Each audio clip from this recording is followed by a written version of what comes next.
একসময় দেখা গেছে আমিও আমার পরীক্ষা রেখে বাংলাদেশের খেলা দেখছি, এখন মনে হয় ওই সময়গুলো জাস্ট ওয়েস্ট করছি। বাংলাদেশ আমাকে যতটা হতাশ করছে খেলায়, আমার গার্লফ্রেন্ডও মনে হয় না যে আমার এতবার হতাশ করছে ভাই। লাস্ট পর্যায়ে দেখা যায় যতই চিল্লাপাল্লা করি খেলা যায় দেখতেই হয়। এই যে আমি এত কথা বলতেছি, আমি কিন্তু খেলা দেখার জন্য বসে আছি। ঘরের ছেলে ঘরে ফিরে আসবে দিন শেষে, এর বাইরে আর কিছুই না। মনে হতেছে ছোট দলগুলা বাংলাদেশের তুলনায় আরো অনেক বেশি ভালো করবে, যেমন উগান্ডা, ওরা ভালো করতেছে, করবেও। বাংলাদেশ আর কি টিমের বর্তমানের যে অবস্থা, বর্তমান খেলার যে ধরন, তা দেখে আর আশা করা যাইতেছে না। এখন তো মনে হয় একটাও জিতা পসিবল না। আসলে এই টিমের সর্বোচ্চ রান সংগ্রাহক যদি বলেন আসলে কে হতে পারে? মাহমুদুল্লাহ ভালো করতেছে, মাহমুদুল্লাহ হতে পারে, বা তৌহিদ হৃদয় হতে পারে, বা সাকিব যদি ফর্মে ফিরে ভালো করে তাহলে হতে পারে যে 19 বিশ্বকাপের মতো সাকিবও ভালো করলো। আসলে কতটা আশাবাদী এই টিমকে নিয়ে কি বলবেন? বাঙালি হিসেবে তো ক্রিকেটের প্রতি একটা ক্রেজ আছে, তো সবসময় চাবো যে বাংলাদেশ ভালো করুক, কিন্তু এই দলের প্রতি আশা নেই। একসময় দেখা গেছে আমিও আমার পরীক্ষা রেখে বাংলাদেশের খেলা দেখছি, এখন মনে হয় ওই সময়গুলো জাস্ট ওয়েস্ট করছি। জি, বাংলাদেশ হিসেবে বাংলাদেশি খেলা দেখবো, বাংলাদেশকে সাপোর্ট করবো, এটা স্বাভাবিক। কিন্তু কথা হচ্ছে যে এই বাংলাদেশ আমাকে যতটা হতাশ করছে খেলায়, আমার গার্লফ্রেন্ডও মনে হয় না যে আমার এতবার হতাশ করছে ভাই। এটা আসলে বলার মতো না। কিন্তু কথা হচ্ছে যে বাংলাদেশ যে এরকম ভাই নিচে নামছে, এটা ভাই মানে জাতীয় দল হিসাবে কি ভাই টিকা থাকে ভাই, আমি এটাই বুঝি না। মানে আমার মনে হয় যে আমার এলাকার যারা আন্ডার-19 প্লেয়ার আছে বা 18 বা 15 প্লেয়ার আছে, যারা 8-9-এ পড়ে, ওরা যদি কোনোভাবে ভাই ওইখানে মিরপুর যায়, আমার মনে হয় ডেফিনেটলি ভালো করবে ভাই, আমি এটা বলে দিয়েছি। উগান্ডার মতো টিমের লোকেরা, উগান্ডার মতো মানুষেরা, ওরা যে টিম নিয়ে খেলতেছে, ওরা ওদের টিম নিয়ে আশা করতে পারে যে না আমাদের টিম আর ম্যাচ জিতবে। কিন্তু আমরা এমন হয়েছি যে আমরা বাংলাদেশে নিয়ে আশাই করতে পারি না, মানে আশা করাটাই আমাদের জন্য দুষ্কর। যদি এই টিমকে আসলে কোনো বড় দলকে হারাতে পারবে বলে না, আমার মনে হয় না যে এই টিম বড় কোনো দলকে হারাইতে পারবে, বাই চান্স, তারপরে তো বলা যায় না। যদি হারাই তাহলে আমি বলবো যে ঝড়ে বক মরছে, ফকিরের কেরামতি পারছে, আর কিছুই না। বিশ্বকাপে বাংলাদেশ কয়টা ম্যাচ জিততে পারে বলে মনে হয়? যেখানে যুক্তরাষ্ট্রের কাছে হেরে যাচ্ছে সেখানে হচ্ছে জেতার কথা ভাবা বিলাসিতা ছাড়া আর কিছু না। বাংলাদেশের টিমের সর্বোচ্চ রান সংগ্রাহক হতে পারে মাহমুদুল্লাহ রিয়াজ আর কি, এটাই আমার কাছে মনে হয়।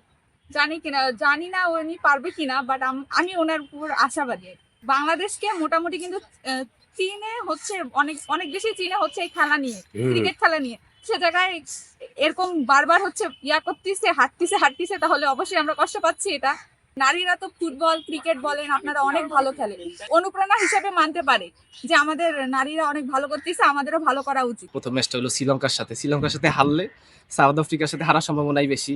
আমরা ম্যাক্সিমাম মানুষ ধরে রাখছি সাউথ আফ্রিকার সাথে জিতবে না। তার মানে প্রথম ম্যাচ দেখে বোঝা যাবে বাংলাদেশের অবস্থানটা কোথায়। আর দেশ ছাড়ার আগে আমাদের নাজমুল হোসেন শান্ত বলে গেছে যে তারা আমাদেরকে আশা করতেই না করছে। আর সাকিব আল হাসান বলে গেছে যে জিম্বাবু আর ইউএস এর সাথে খেলে তাদের কোনো প্রিপারেশন হবে না। আর ইন্ডিয়ার আকাশ চোপড়া বলছে তাদের সাথে যখন প্রিপারেশন হবে না, তারা ময়ে খেলা দিছে। তার মানে কি পরিমাণ অপমান করতেছে। আর কি বলবো, আমার কোন আপাতত তাদের নিয়ে কোনো আশা নাই। আর ফার্স্ট অফ অল একটাই বলার কথা, আমাদের প্রেসিডেন্টরা চেঞ্জ করা দরকার। নির্বাচকটাও চেঞ্জ হয়েছে, কিন্তু প্রেসিডেন্টটা মূলত চেঞ্জ করা দরকার।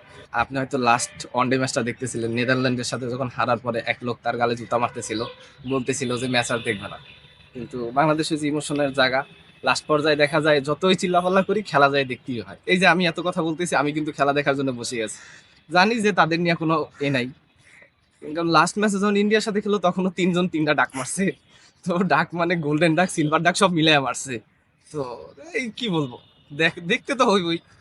বাংলাদেশ ক্রিকেট টিম নিয়ে আমাদের ততটা আশা করা উচিত না, কারণ এখন যে অবস্থা বাংলাদেশের টিমের, আমার তো মনে হয় না যে এই বিশ্বকাপ কি নেক্সট বিশ্বকাপে নেওয়া সম্ভব হবে না।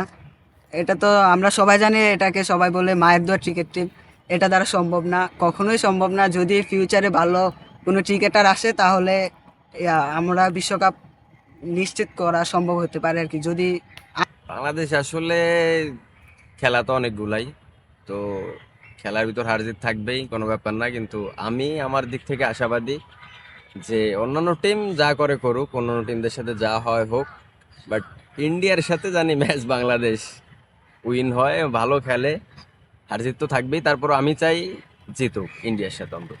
কতটা আশাবাদী এই মুহূর্তে? আশাবাদী ভাই, বাংলাদেশ থেকে আসলে সারা জীবন হতাশ হয়েছি বাংলাদেশ টিম নিয়ে।